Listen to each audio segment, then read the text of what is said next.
There she is. All right. Welcome. Look at you looking all glowy and things. I see the puff puffing. Okay. I always try to start the show with something funny.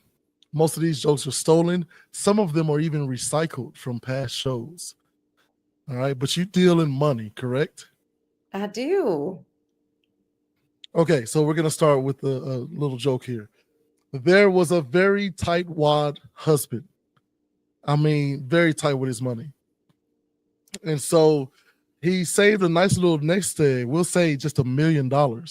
And because he was so tight, he wanted to be buried with that money. Yeah, Oh, wow. yeah. And so the lady, so the funeral comes. Everybody knows this guy, what he's about. Of course, he left some things, for her and the kids, but he wanted to make sure that he got to keep that $1 million. And so he wanted to be, buried with it. Everybody knew about it. And so they asked her, "Are you really gonna bury him with $1 million?" She was like, "I'm a Christian. Of course I am. That's his dying wish, right?" And she was like, "Yeah, but I don't even see it in there." It's like, "Oh, if you check his pocket, you'll see the check for $1 million." There you go. She's There smart. you go. Yeah, as you women often are. Let's start the show.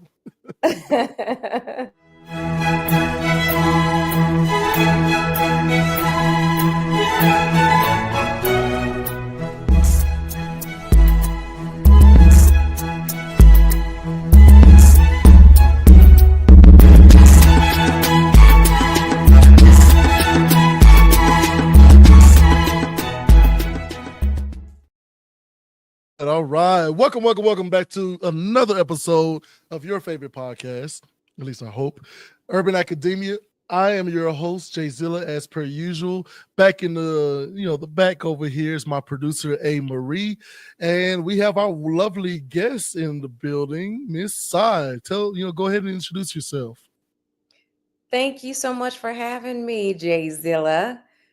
So my name is Sai. Some people call me or know me by Syreeta Mitchell, and I'm here in Dallas, Texas, and I am a money matchmaker. So what that means is that I secure funding for businesses through capital raising and through my commercial loan brokerage. Happy to be here. And I am happy to be joined by such a lovely person. And you have all of these credentials that help people make money. So I'm going to start with my first question. What's harder, raising capital for a business or learning salsa moves that impress on the dance floor? Both sometimes. Both. No, you got to choose one. Come on Uh, now. Salsa dancing can be a little hard. I love it's fun though. It's all cardio. But I would say raising capital is definitely a skill. Mm-hmm. Okay. She's going with raising capital. Yeah. What are some of the things that make it difficult? Because I know my wife is actually, slash producer over here, is actually in banking as well. We won't say the bank. We'll just say smells cargo. They're gonna get me in trouble? That Probably. might get you in trouble. Probably. But she does notice that sometimes people are afraid to make some leaps there with their finances. What causes the difficulty in raising capital?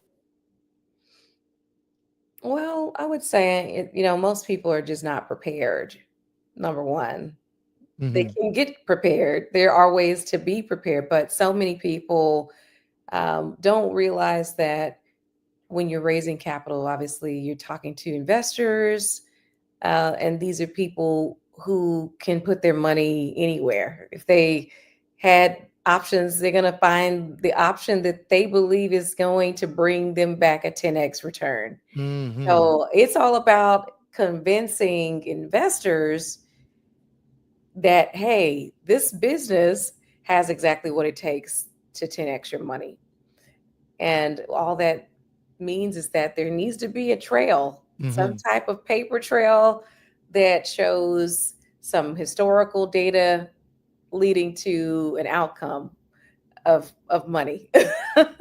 So if Gotcha. a business is putting together their their pitch, obviously they need to talk about their financials. Is the product or service, is it a brand new product or service? Is it something that's already income producing? Is it a product or service that's already on the market?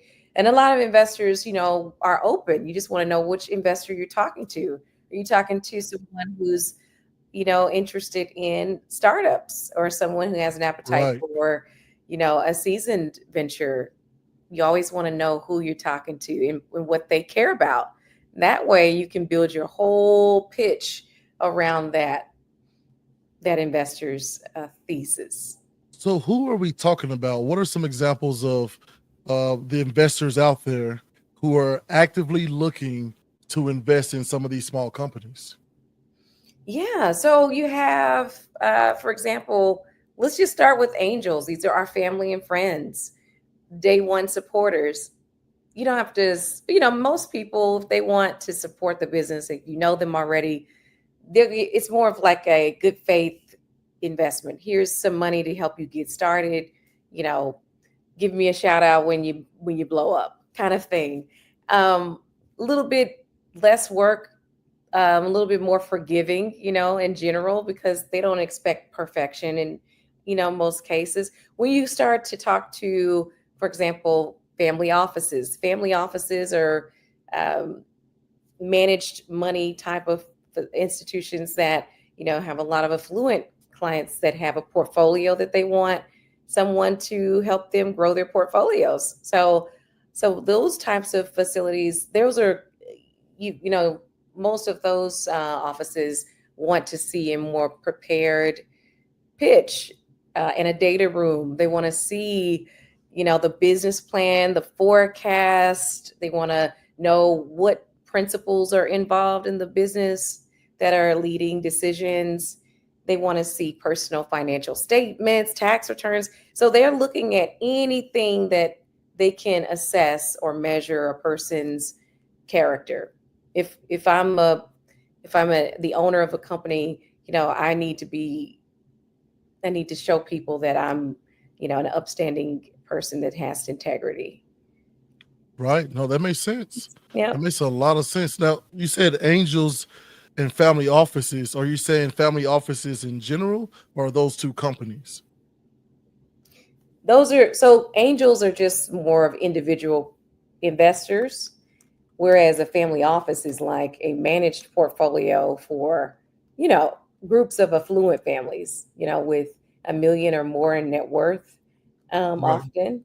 And then you have, for example, your venture capital firms. And these are funds that just go after businesses, and they typically will invest based on the stage. Some people care about, businesses that have revenue, or some, are a little flexible and they're willing to invest with someone who's pre-revenue.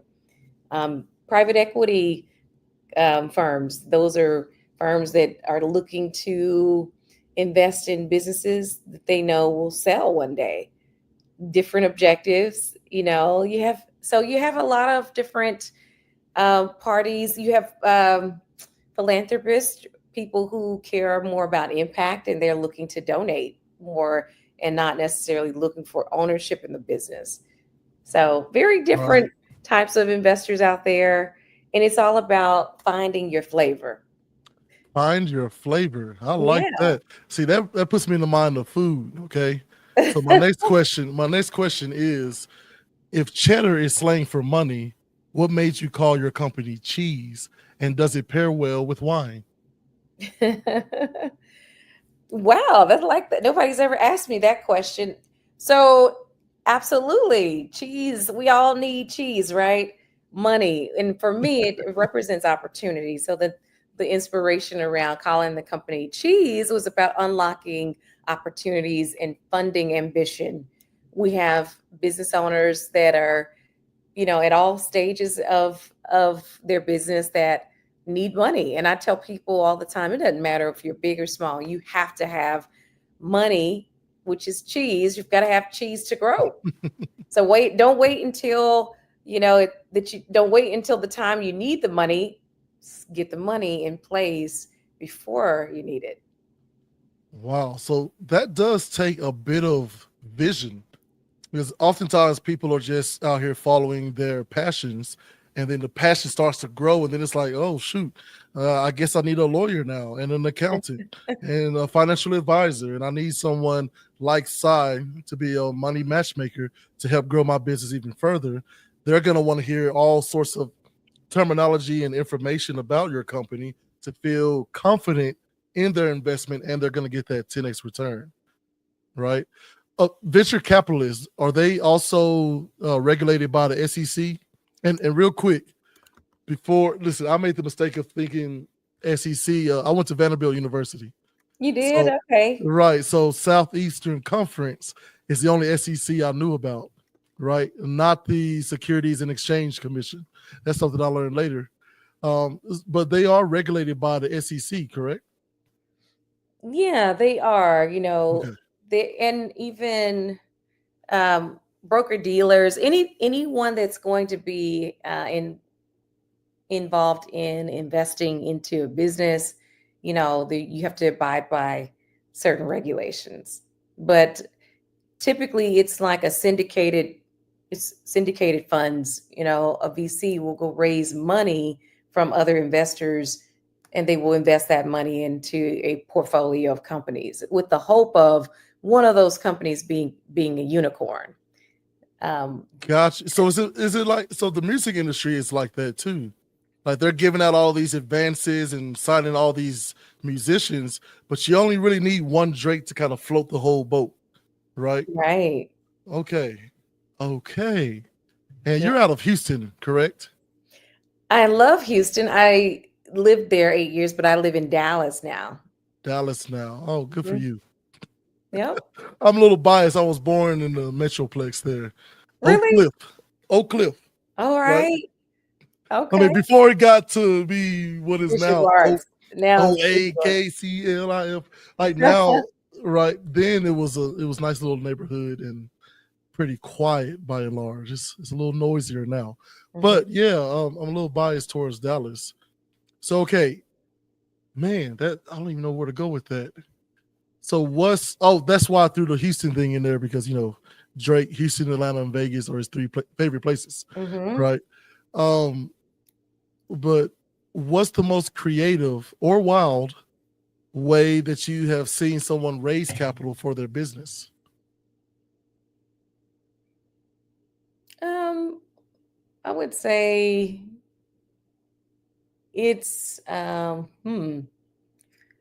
actually one of my favorite campaigns happening right now is um fan base. I don't know if you have learned or heard of the company. Um, eh, have you heard of fan base? It's like a new Fan base, no. creator economy type of platform. And so Isaac Hayes the third is the CEO of that company. So, Oh, now that, yes. mhm. And you see they're doing an excellent job with raising awareness for the business. They're actually doing a crowdfunding type of campaign. Hmm. So I love those because they're tied to perks. So the more you invest, the more incentives you gain for being a participating in the Hmm. raise. So it's interesting because companies that get it right understand the fact that you can create loyal ambassadors when you do public, crowdfunding type of campaigns, and the investors become customers, uh, Mm, referral sources, all of that. It's like a two for one. that's pretty Investor. cool. That's what I would call them, an investor. Wait, an investor, customers who are also investors. Is Yes. that akin to, what are they called? Not shareholders. I'm thinking about people who like have farms and they all share and they split the proceeds amongst themselves. What is that? Oh my goodness. I'll think of it before the end of the show. But this idea that we can all as a community go into business for ourselves. And so every shop and every business, you got your little farm, whatever. We all use each other and help each other make money. help each other for actual shifts sometimes, and then we all split evenly whatever we bring in, thus incentivizing people to, do their job with pride and with care, so they can bring in money for the whole town. Yeah. Sharecropper, not sharecropper. What is that called? Okay, I'm gonna drive myself crazy with that. Like a Yeah, co-op. co-op. Thank Uh-huh. you. I Uh-huh. was getting it. That was a test. That was a test. I just wanted to make sure you were paying attention. You wanted me to be on my toes. I got you. Co-op. No, man, I totally lost my choo of thought there. Yeah. Yeah. But is that So that sort of setup? some somewhat with Somewhat. Okay. what I say, so crowdfunding is really uh you have sort of like the major owners, which is Mhm. usually the founder and any of their executives that have a stake in the company. Some of those Mhm. businesses will give up a slice of the business. It's not a major share of the business, but let's say Gotcha. they give up 20% and then they sell those shares in the company, or maybe they um, you know, they decide that they want to do multiple rounds, and they sell one round for a cheaper price to incentivize people to get in early. And then it's a big, ripple effect. The more people that come in, that money gets reinvested into the operations of the business. So I would say that fan base is a great example of a company that I definitely think has done a great job in raising awareness and creating excitement about what they're building. And any business in the US, you can be a small business and now do crowdfunding since what 2016, when the Jobs Act was put into place. This is what opened the door for crowdfunding campaigns. Wow. Yeah, that's something I would have never thought about, like a business doing. I mean, but movies do that all Yeah, the time, where they just go, "Hey, we have a great script here. We want to." I mean, sometimes they offer points on the back end too, like yeah. give us your money, become a partner with us, and then help us blow this movie up. Like it's a brilliant marketing strategy as well. It is. It is. So Mhm. I've worked with clients on their capital raising strategy, and that's one of the types of fundraising strategies that we can implement. Crowdsourcing. Hmm.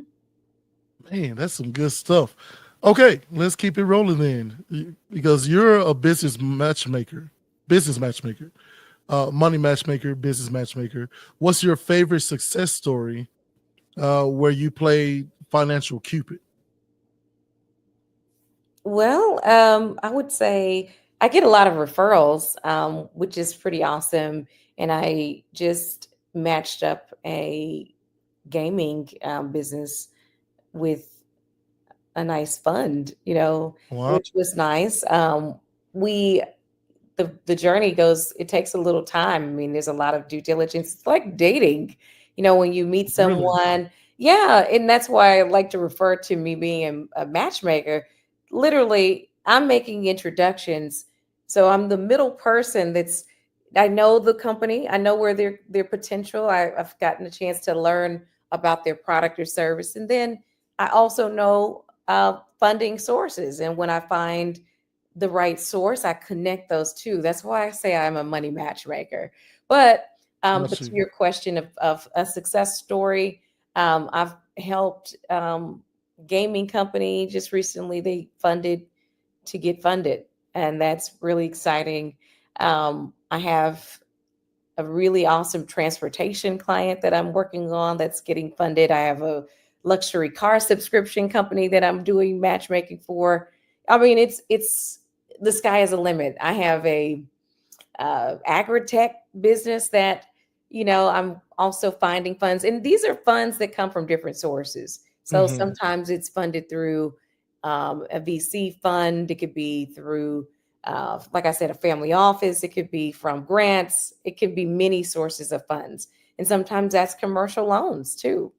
If a business is looking to qualify for loans. So Right, man. So you literally do it all, right? Which is a perfect time to Look at this QR code. So let me remove that banner so it don't get in the way. There we go. If you guys are at home right now and you want to get to her site or her Blink card, you can use this QR code right here.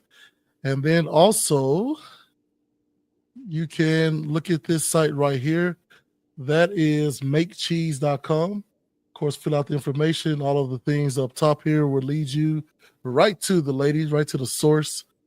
And yeah, this is the website we're looking at, correct? Yes. Okay. Man, this is awesome. And you are the matchmaker. You're the person that puts it all together and puts the right people in the same room. Do you have a sort of, I guess, evaluation process where you talk to the businesses and go, okay, now that I know a little bit about you, here's who I have in mind? I do. I have a Mm. whole due diligence process, and every investor does too. And in any lender, all anybody that wants to give any money away is going to have a they're going to want to do a screening to make sure that the person is who they say they are, the business is in good standing. So for me, that process initially is just getting to know the owner, understand what their big picture goals and vision Mhm. is. Some people, want um, they don't want to sell a company one day. They want to just hold on to it. They want to pass it down to their kids. And then you have, Right. some businesses that just say, hey, I'm just trying to survive for today. Depends. That's not my ideal client. I mean, I really, really seriously have to remind anybody that's listening to this this interview that a lot of times companies, it's overwhelming, when to build your business and try to figure things out, but you always got to have money. You need to have more than you need to have relationships set up before you need the money. And I have to say that over and over again. That's probably one of my favorite pieces of advice that I would give. But those relationships matter, having several banks, a credit union, a large retail bank, a nice fintech, different types of accounts that can say that you've had a relationship, you've had history of transactions showing up in those accounts, there's no overdrafts, things like that, Right. because lenders and underwriters, they will, and investors, they see that as signs, red flags. Just like in dating, you see a red flag, you run. Red does not mean good, by the Some of us, way. some of us like to wave at the red flags as we walk briskly by them. That's true. They want to hang out with the red flag, not me. Uh-huh. Yep. So little things like, taxes, having your taxes filed, and making sure that you're up to Oh date with yes. that. A lot of people are not up to date with that. So I No encourage man. people to, you don't have to be the expert. All you do is need to have access to experts, people who can help you. And there's a team. There's an entire Mm. roster of professionals that every business should have. And we know the industry calls it bail. I'm not sure if you're familiar with that, Jay Zilla, but bail is, what do you think it is? What you know? What? Listen, I'm not here to take a quiz. Get her out here, producer. Thank you. Trying to quiz me on my show, right? I'm trying to give myself time to Google it real quick. The only bell I know, go ahead, bring her back. The only bell I know is the one from the Bible, and it ain't good. So, I mean, Okay. besides Bell South, Taco Bell, I know about Taco Bell. What you want to know? Taco My Bell, favorite not meal? that one. We're not talking about Taco Bell. Bell Bail, let's South. start with it. So, banker, a B for banker, Okay. or a broker, money matchmaker. So B could be Mm. one of those two or both. So the like I was saying, having a bank relationship, someone Mm-hmm. who on a first name basis that knows your revenue history, knows your profile, knows where you're going, people who are able to uh, send referrals or new connections to you when they come across people that seem like a good fit. Let's talk about A. A is stands for accountant, but in this sense, we're really talking about a CPA. CPAs are important because guess what? Anytime when April 15th rolls around, that CPA you've been working with should know your business and should be giving you the right guidance and recommendations on how to save on taxes. Right. If Right. you're making the money, you also need to find ways to um, maximize your tax liability. So that's super important. CPA. I would be for insurance agent or broker. The insurance professional is definitely important because they can put policies in place like key man insurance, all kinds of umbrella insurance, all of those things. These are all going to help protect your house. Your business is your house, so you got to protect it. So that's why that particular professional is important. And then boom, the last one starts with an L. I know you know this. It's L for it's legal, but it's for an attorney. That is Oh, okay. See, the legal. I was gonna go with love. Yes, we need love. We need an attorney as well. So the attorney is going to help keep you out of trouble. And you'd be surprised how many businesses, Mhm. have legal, you know, lawsuits that come up all the time. And having an attorney that can advise the business and help you stay and avoid those situations is always going to be best. Mhm. So Yeah. bail, it's an entire like So it's a roster. BAIL. Yeah. Okay, so you should have said that bill everybody knows, right? Well, now you know. There it is. Now you know. I love that. I love that. So okay, so most people don't know that introductory into that sort of life, like this financial life. I've always heard it said that if you come into any money, and this is old guy advice, right? If you come into any money, you get a lawyer and an accountant in that order. Will you agree with that, or is the bail term more of an expansion of that? It's an expansion of that because honestly, equally all of them have the same amount of weight. If you come into money, an inheritance, you win the lottery, whatever, it could be some Mm-hmm. scenarios resulting from the death of, let's say I'm married and my husband has a business and his business becomes mine if something happens to him. If that were the case again, so many scenarios require bail. And that's why I say don't go looking for that person, that team when you come into the money. Start interviewing people, getting recommendations from trusted resources. Ask for Right. references, find out, are um they really experts in what they do? Are they just talking? Some people just talk. They don't have any receipts. Mm-hmm. So Oh yes. you just have to do your homework, due diligence. It's no different from, well, I hope it's no different from like if you're looking to get married or looking to date someone, you do your little homework. You take the time and ask is does anybody know this person? Do they have do they have a positive reputation in the community? Do they hopefully that's what people are doing. I don't know. Is that what they're doing? We don't know. We're not. We're not over here. But I do. So part of what my wife does is community outreach. So she's talked to the littles at elementary level and Boy Scout and Girl Scout level to some old folks who just looked up one day was like, "Whoa, I've accidentally saved $3 million and I don't know what to do with it."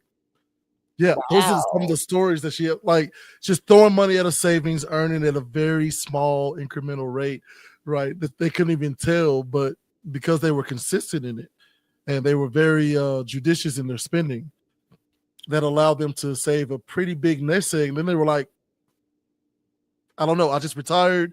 We checked our savings account. We were like, whoa. And so those are the types of people that go in and speak to my wife about what to do with all that moolah. Like, do I want to make it grow? Do I want to get the appropriate will, and does Mhm. it need things like that, just the paperwork for in the event something happens or when inevitably you pass away, and how to handle all that stuff. So um yeah, it's great to hear that you have the, I mean, bail, that's something that's easily digestible. It is. Yeah, I like that. And that's why I say, we don't have to know all of we don't have to be the smartest. We just need to know smart people. Well, the offer still stands. If you want to know about Taco Bell, man, I can tell you about all their offers. So okay, you are you went to the University of Houston, correct? I did. So from the university, from U of H to leading a commercial brokerage, did you always know that you'd be a sort of a deal closer, or did life just life and hand you a check? I created the opportunity. I'm a big fan of the quote, don't wait for opportunities, create them. And Ooh. um, what I've learned about myself since you know since college and in several different scenarios, life created opportunities for me to meet people, and I became a connector. And that's become probably one of Mhm. my biggest superpowers. Everybody has some superpower, so it's all about, I just decided to embrace the fact that I love to connect value. I love creating opportunities to connect people with money. And I've just continued to build my relationships and call up my people when I know I need funding, whether those Mhm. are banks, credit unions, CDFIs, you know, investors, family offices, all those different resources, private lenders.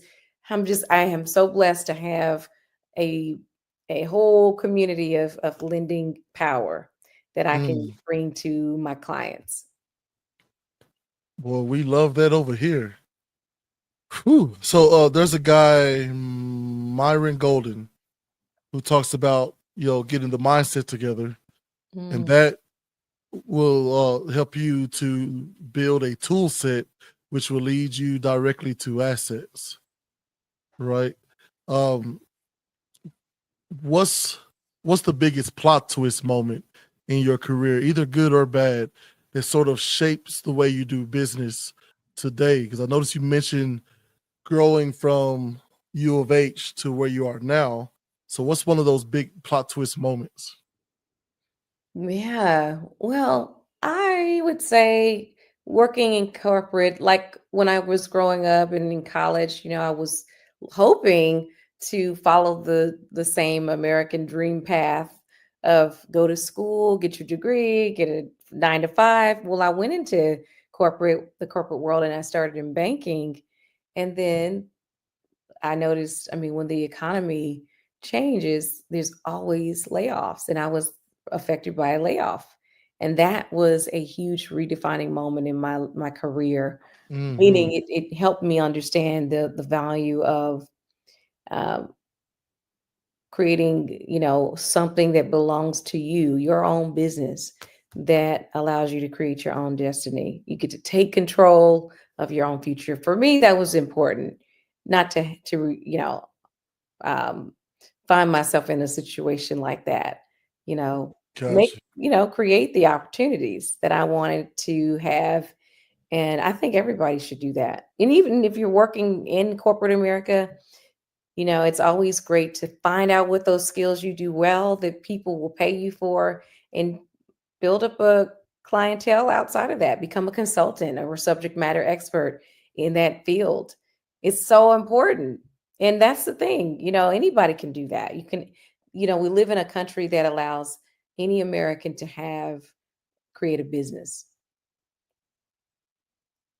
Whew, and there's a lot of programs that we don't even know exist, right? It's that old saying, why would I look for a key if I never knew I was in prison, right? Hmm. So Sty is saying, free yourselves, come see her. Okay, so what is, oh man, is there, okay, I'm gonna get into the personal realm here. I keep trying to catch the glimpse of that left hand over there. Is there a Mr. Money Matchmaker? Somewhere out there, he's out there. I don't know him yet. Fellas, fellas, I'm just Uh, saying. I'm just saying. ah, Okay, there's okay. one. I have a dream to be married one day. Not MLK. What? I do have a dream.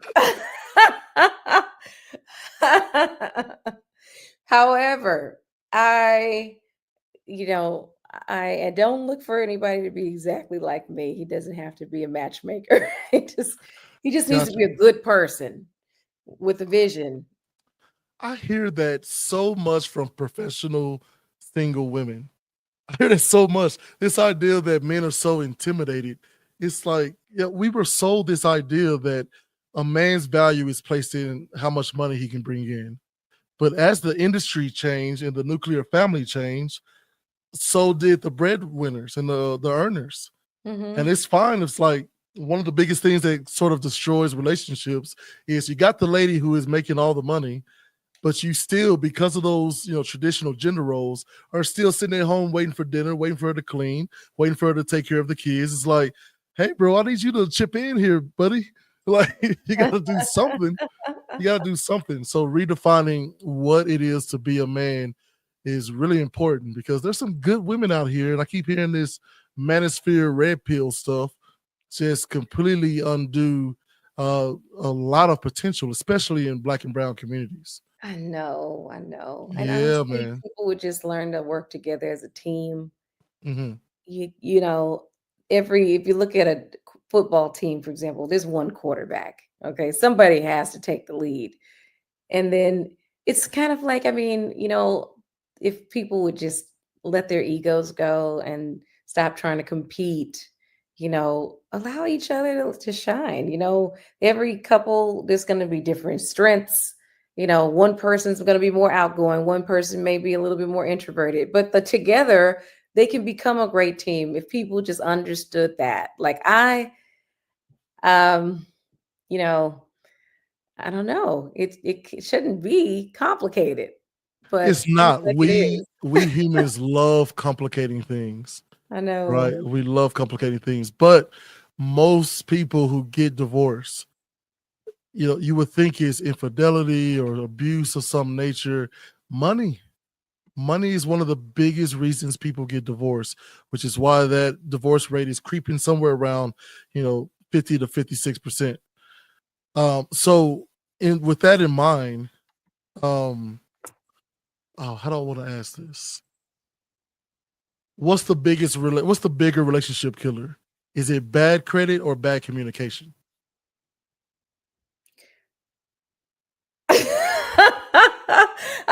You know what? I do care about the credit. Yes, I do. That's important because Okay. credit is indicative of character. Ooh. I would say We doing Facebook and credit checks on suitors? I don't do it. I mean, You can plead the it fifth has to on the come show. up. It has to come up eventually.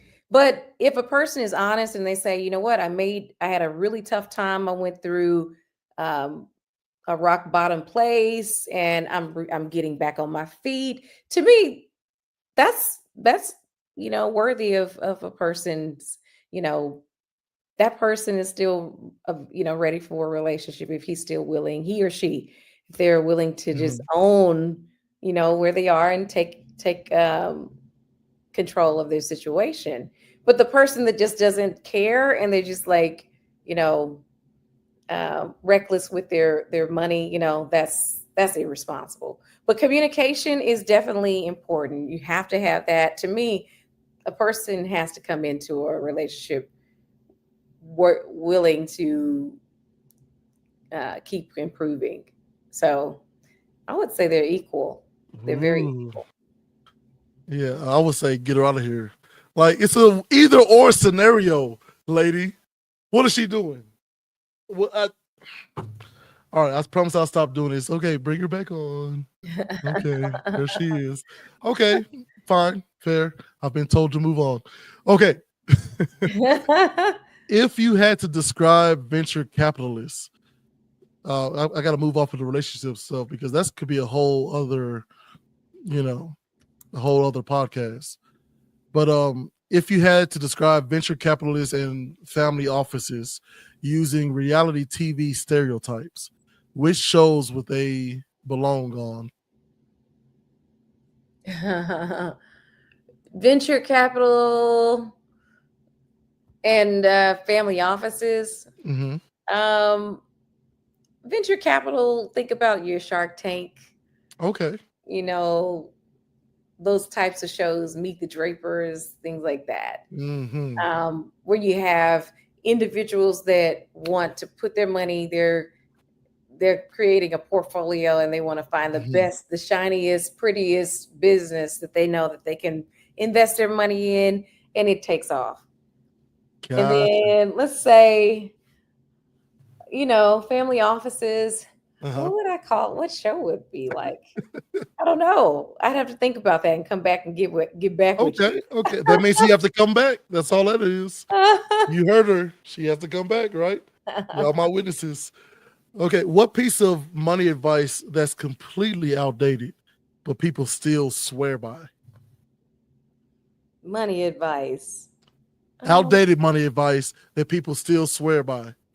Like, is there anybody saying like you gotta get your gold and bury it in the backyard? Like, what's some money advice that you've heard? Because I know you work with some people who have built their businesses. Oftentimes that comes with some ego and some hubris. So if they're like, young lady, listen, I've been doing this longer than you've been alive. Let me tell you, you gotta get gold. What's some advice that they try to push on you that's outdated that you have to then gently nudge in a better direction? I don't know. Like I'm gonna say, so many people. Everybody bases their advice off of maybe something familiar if they have identified with the situation. But I would say, you know, um, so many people, believe in being very conservative. I don't know. It's kind of blanket advice. Don't be speculative. With your money. Well, sometimes you have to take a risk. Whatever you do, you're taking a risk. If you do nothing, that's a risk. If you do something, that could be a risk. So I do believe to high risk warrants high reward. So Mm-hmm. whatever stage you are in your with your finances, you just have to decide, okay, what risk am I okay with taking?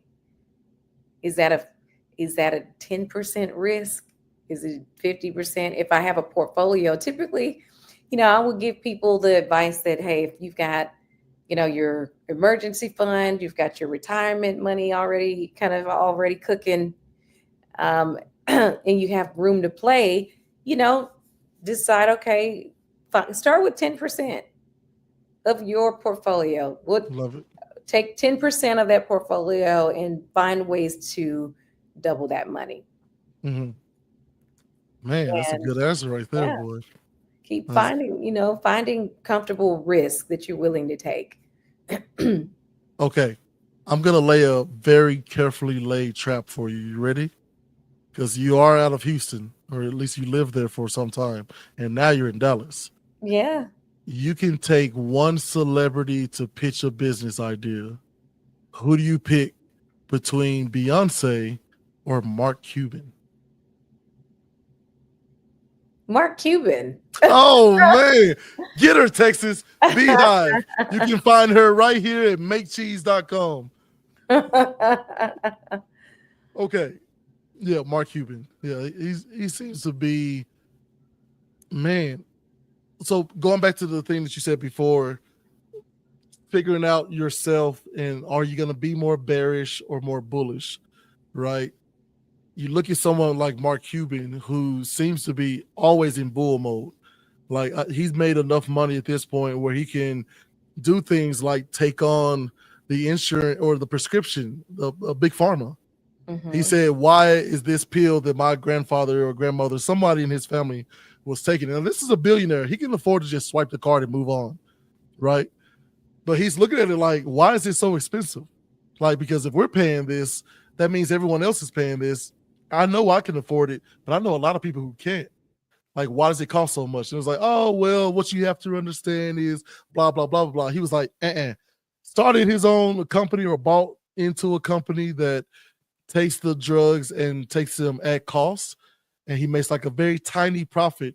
So sometimes you're seeing like a 500% reduction in costs in these medications. And he is putting pressure on the pharmaceutical companies to lower their prices to be able to continue to compete. Like, that's the type of people we need, those types of fighters we need in our corner. I want to be mindful of your time, so a couple more questions. Good job. I thought you were going to go Beyonce there because of those Texas roots.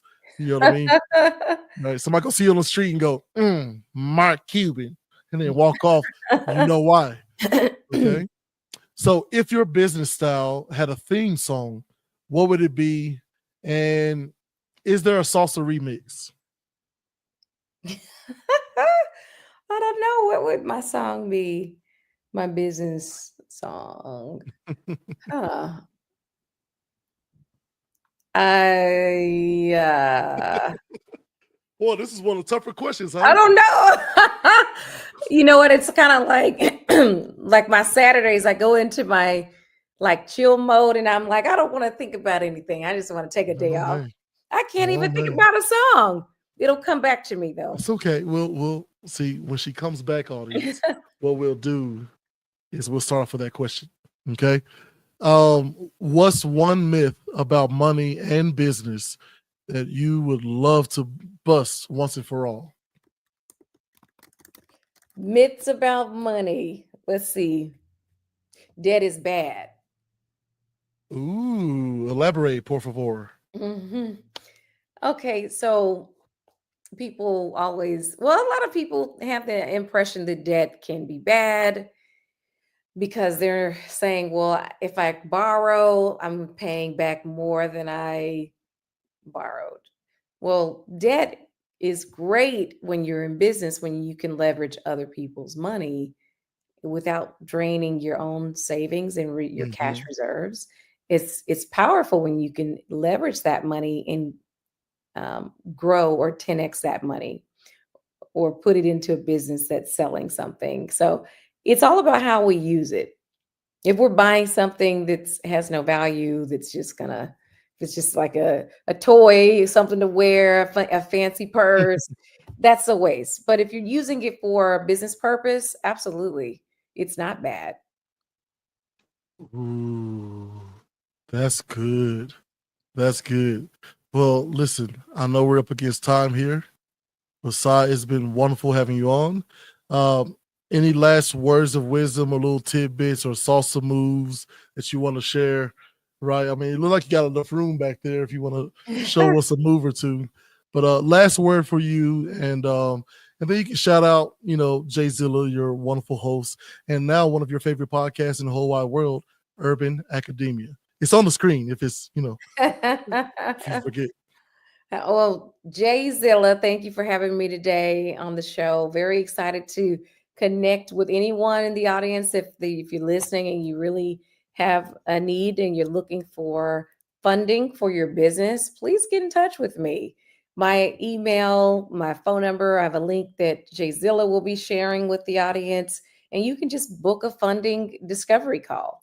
And then, you'll get a chance to meet with me and we can decide how do we move forward from there. So thanks for having me today. My pleasure. Thank you so much for being on.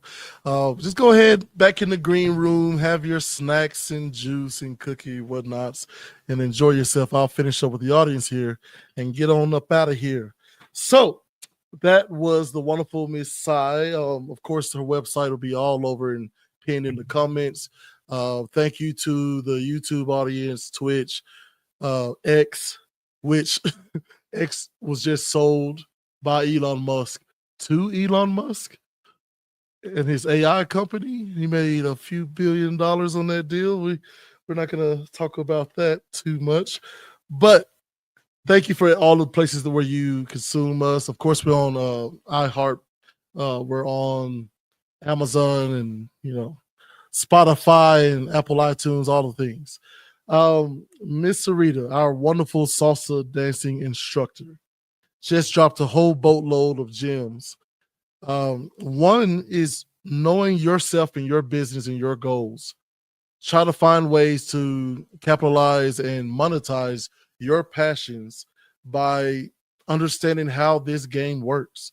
Be ready that if a person like Sai puts you in front of a person like Mark Cuban, or whether it be the Angels or family offices, make sure you're prepared to sell your business.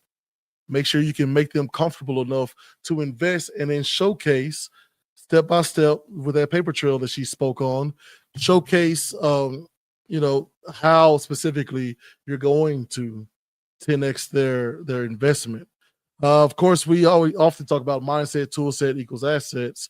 But I learned a new phrase today. Don't tell her that I just learned that today. Okay, between me and you, audience, bail, BAIL. Okay, it was outside of my Taco Bell expertise, but that's okay. We're here to learn. So banker slash broker, right? I believe she said accountant would be the A part, which could also be a CPA. Insurance, which could be an insurance agent or an insurance broker. And then legal, get that attorney, please.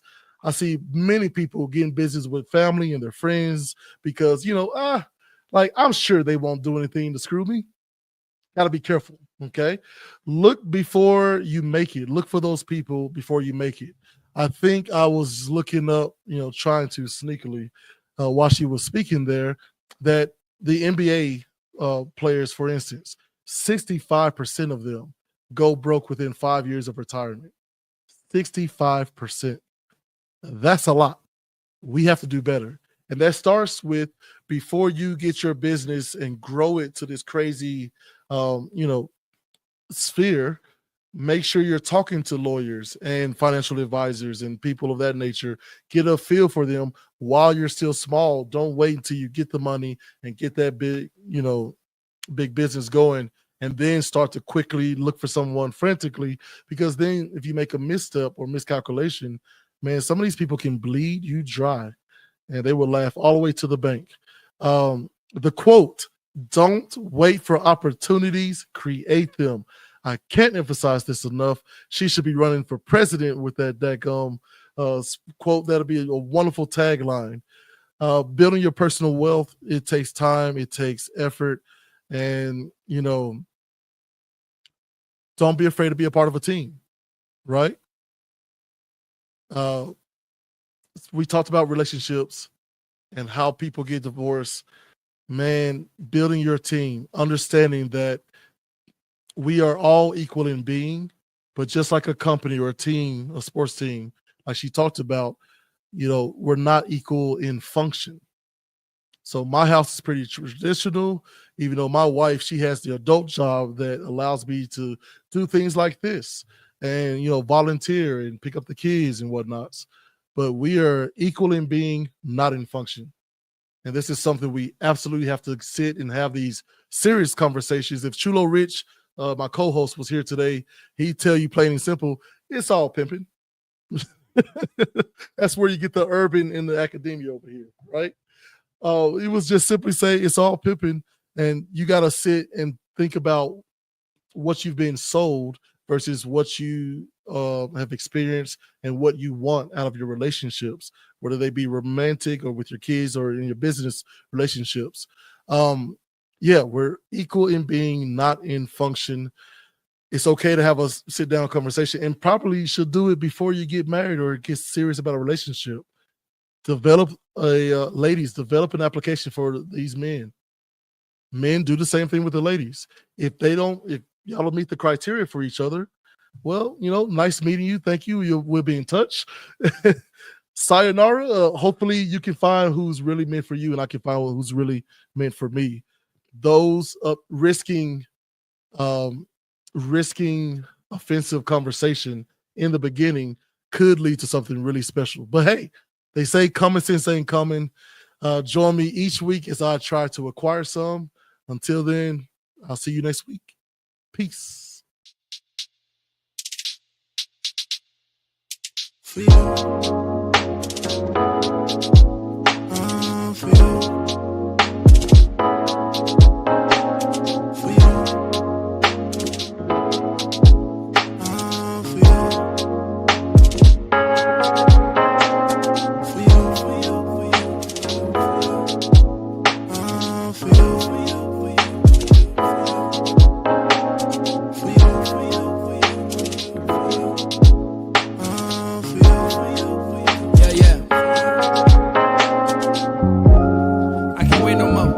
vintage, David Ruffin limelight to stay in the